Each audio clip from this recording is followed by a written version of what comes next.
পাকিস্তানে টানা বর্ষণ ও আকস্মিক বন্যায় ভয়াবহ পরিস্থিতি সৃষ্টি হয়েছে। বিভিন্ন দুর্ঘটনা ও পানিবাহিত দুর্যোগে এখন পর্যন্ত ৭০৬ জনের মৃত্যু হয়েছে। বুধবার ২০ আগস্ট দেশটির জাতীয় দুর্যোগ ব্যবস্থাপনা কর্তৃপক্ষ এনডিএমএ এ তথ্য নিশ্চিত করেছে।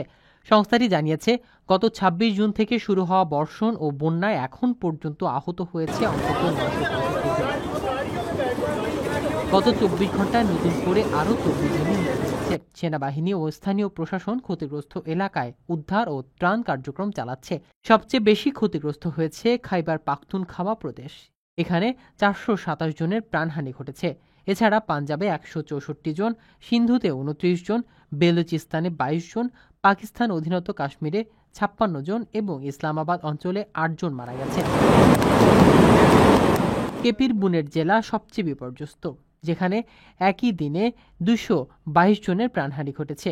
কর্তৃপক্ষ জানিয়েছে, শুধু কেপি প্রদেশেই ৭৮০টি বাড়িঘর ক্ষতিগ্রস্ত হয়েছে। এর মধ্যে ৩৪৯টি পুরোপুরি ধ্বংস।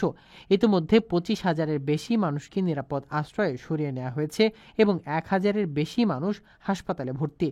সংশ্লিষ্ট মন্ত্রণালয় জানিয়েছে, ২১ আগস্ট পর্যন্ত ভারী বৃষ্টিপাতের আশঙ্কা রয়েছে। স্থানীয়দের সতর্ক থাকতে বলা হয়েছে। বিশেষজ্ঞদের মতে, এই দুর্যোগ পাকিস্তানের জন্য এক ভয়াবহ মানবিক সংকটে রূপ নিয়েছে। প্রিয় প্রবাসী, আপনার নিরাপদ ভবিষ্যতের জন্য অর্ধেক দামে আজই ফ্ল্যাট বুকিং করুন। ঢাকায় প্রবাসী সিটি দিচ্ছে সীমিত সময়ের স্পেশাল অফার। জমি ও ফ্ল্যাট একসাথে। যোগাযোগ করুন স্ক্রিনে দেওয়া নম্বরে।